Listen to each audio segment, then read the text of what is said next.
Pangeran Diponegoro pernah dikatakan sebagai bin Yahya, Ba'abud, dan lainnya di lini media sosial bahwa Pangeran Diponegoro ini dikatakan bukan terah Sri Sultan Hamengkubuwono III. Bukan hanya persoalan Pangeran Diponegoronya yang dikatakan sebagai tokoh bermarga ala Idrus, Raden Rashid terkena imbasnya. Jika tokohnya sudah dibelokkan menjadi orang lain, maka generasi kita ke belakang nanti akan menganggap yang hebat-hebat.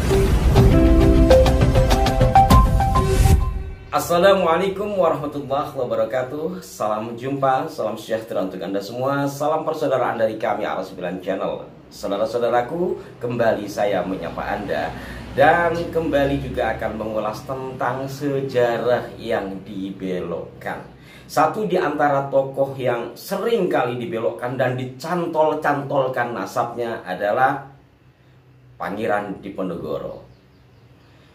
Beliau ini pernah dikatakan sebagai bin Yahya, Ba'abud, dan lainnya. Belakangan muncul satu tulisan di lini media sosial bahwa Pangeran Diponegoro ini dikatakan bukan terah Sri Sultan Hamengkubuwono III. Ini maha ngawur tentunya karena sejumlah data dan tokoh-tokoh sejarah telah membuktikan tentang siapa Pangeran Diponegoro. Semisal Profesor Dr. Peter Carey, PhD, yang konsen di dalam menelaah sejarah Pangeran Diponegoro 40 tahun lebih ya, dari awal mula, itu telah mendapatkan bukti-bukti autentik tentang siapa dan bagaimana peranan dan perjuangan Pangeran Diponegoro. Nah, sahabat-sahabatku sekalian, seperti yang saya katakan tadi, dalam satu artikel yang berjudul Pangeran Diponegoro bukan putra Sri Sultan Hamengkubuwono III, ini bukan hanya persoalan Pangeran Diponegoronya yang dikatakan sebagai tokoh bermarga ala Idrus, Habib Maningson, ancor besina telur andeng Madura. Kecuali itu, saudara-saudaraku, satu sahabat kami yaitu Raden Rashid terkena imbasnya. Agak ketawa saya, kenapa? Karena Raden Rashid selama ini cukup konsen di balik kesibukan beliau. Ya, beliau ini orang sibuk, masih bisa menyempatkan waktunya untuk menelaah sejarah dan bahkan beberapa kali beliau turun ke lapangan untuk memberikan pelurusan sejarah. Nah, kali ini beliau terkena imbasnya yang kemudian beliau tulis dan rilisnya dikirim ke saya. Untuk lebih jelasnya saya akan bacakan, yang pada intinya bahwa data kekancingan Raden Rashid dipakai sebagai ilustrasi penguat dari naskah yang saya sebut tadi. Dan lebih jelas saya bacakan bahwa dengan adanya kajian oleh pihak anonim yang beredar di dunia maya dengan format PDF yang berjudul Pangeran Diponegoro bukan putra Sri Sultan Hamengkubuwono III dan yang berisi penggiringan opini bahwa Pangeran Diponegoro adalah bermarga ala Idrus atau setidak-tidaknya keturunan pancer laki-laki dari Kanjeng Nabi Muhammad SAW. Dan yang paling parah lagi, saya pribadi, terdapat pencantuman serat silsilah kekancingan darah dalam milik saya yang dilakukan tanpa seizin saya sebagai salah satu penguat argumentasi sang oknum anonim bersangkutan bahwa Pangeran Diponegoro bukanlah putra Sri Sultan Hamengkubuwono III dengan cara digotak-gatik matuk. Maka dengan demikian kemudian Raden Rashid memberikan pernyataan. Pertama, penggunaan serat kekancingan darah dalam milik saya guna dilampirkan ke dalam kajian tersebut adalah tidak seizin dari saya. Kedua, bahwa benar ada keluarga saya yang berada di Garut, yaitu saudara daripada eyang putri saya. Akan tetapi keberadaannya di Garut adalah dikarenakan yang bersangkutan berdinas di PT Perhutani Area Garut, Jawa Barat, dan lalu menghabiskan masa pensiun hingga meninggal dan keluarga beliau juga masih ada di Garut. Jadi bukan karena dari zaman eyang-eyangnya ada di Garut. Sedangkan beliau sendiri sama seperti yang saya berasal dari Yogyakarta dan baru berhijrah ke Garut karena alasan pekerjaan. Yang ketiga, penggunaan serat kekancingan darah dalam milik saya tersebut oleh oknum anonim tersebut hanya digotak-gatik matuk atau cocokologi saja dalam kajian tersebut tanpa mempertimbangkan aspek-aspek lain dalam kurung riwayat hidup sang tokoh, kemungkinan kesamaan nama dan lain-lain. Oleh karena itu tidak bisa dipedomani atas tulisan oknum-oknum tersebut. Terima kasih. Kemudian beliau juga mengucapkan terima kasih kepada Ustadz Yasir Arafat yang telah memberikan informasi adanya kajian yang cocokologi tersebut.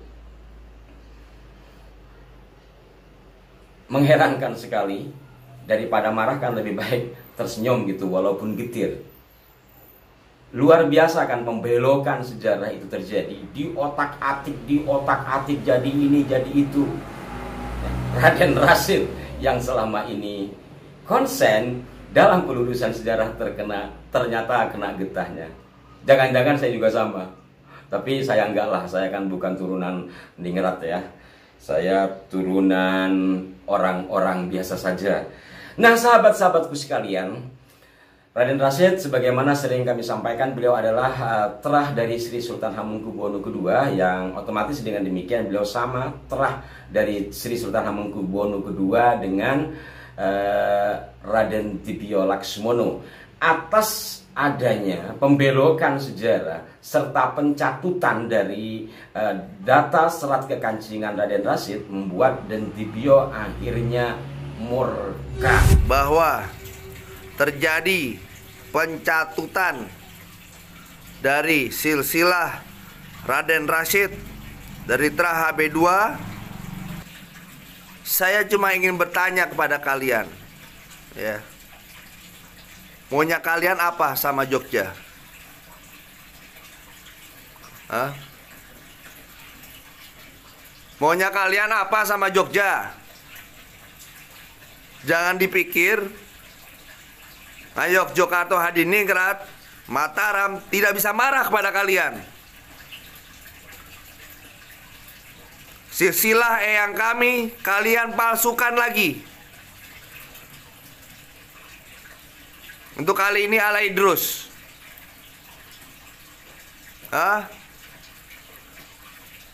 Saya respect terhadap salah satu Habib yang masih punya silsilah, karena ibunya masih Trah HB1. Tapi kalau kayak seperti ini caranya,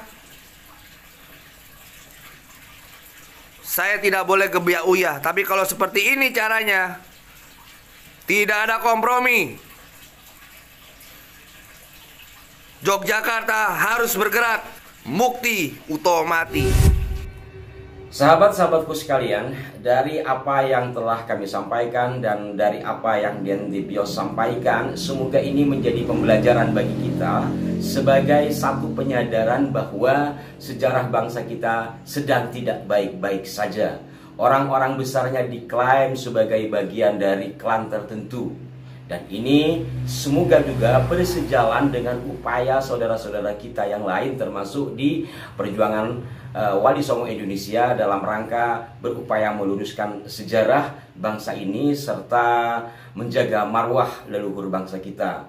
Ini sekali lagi sesuatu yang tidak bisa ditolerir. Walau bagaimanapun sejarah adalah satu pondasi dari suatu bangsa. Jika tokohnya sudah dibelokkan menjadi orang lain, maka generasi kita ke belakang nanti akan menganggap yang hebat-hebat itu orang lain.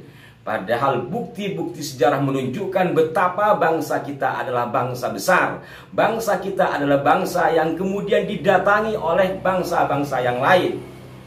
Ini menunjukkan bahwa negara kita, rangkum Kepulauan Nusantara, memang gemari pahlawan Cinawi sailmu-ilmunya. Tetapi kemudian ada pihak-pihak yang ingin mencantolkan dengan cara-cara yang sadis, Sayangnya, di antara saudara-saudara kita begitu mudah mempercayai hal tersebut. Saya tidak membayangkan seandainya tidak ada diskursus nasab, tidak ada kajian nasab dari Kiai Haji Imaduddin Usman Al-Bantani terhadap kaum Ba'alwi, mungkin ini akan terus bergulir. Sebab apa? Saya dari awal kanal ini ada sudah cukup sering mengulas tentang pembelokan sejarah. Berikut juga sebelum-sebelumnya di kanal-kanal milik sahabat kami. Juga saya masih ingat ketika Ki Haji Agus Sunyoto masih hidup dan kami sering ngaji sejarah di lantai 8 PBNU dan di kantor Les Bumi yang ada di gedung PBNU. Beliau sudah menyampaikan itu tentang Asmat Khon lah, tentang berbagai-bagai. Tetapi saat itu nampaknya hanya beliau seorang diri. Atau mungkin ada tapi tidak terlalu berani bersuara. Sehingga ketika kita melihat buku beliau Atlas Wali Songo, itu terkait dengan silsilah masih dicantumkan semua. Artinya apa? Dikembalikan kepada masyarakat bahwa ada seperti ini, silahkan Anda untuk menilainya. Kan kurang lebih seperti itu yang ingin beliau sampaikan. Alhamdulillah kemudian setelah munculnya kajian nasab ini, muncul pula kesadaran-kesadaran. Dan semoga saudara-saudara kita yang belum sadar segera disadarkan. Dan salam hormat kami kepada keluarga besar Terah Hamengkubuanan serta untuk Anda semua sahabat-sahabatku sekalian. Mohon doa dan dukungan Anda serta masukannya yang konstruktif kepada kami. Semoga kami tetap istiqomah di dalam hal ini dan tetap dilempengkan hati kami, diluruskan hati kami dan diberi petunjuk oleh Allah. Semoga apa yang kami sampaikan ini bernilai kebaikan. Walaupun setitik, semoga ada manfaat yang bisa dipetik. Mohon maaf jika ada kehilafan. Sampai jumpa. Wassalamualaikum warahmatullahi wabarakatuh. Rahayu.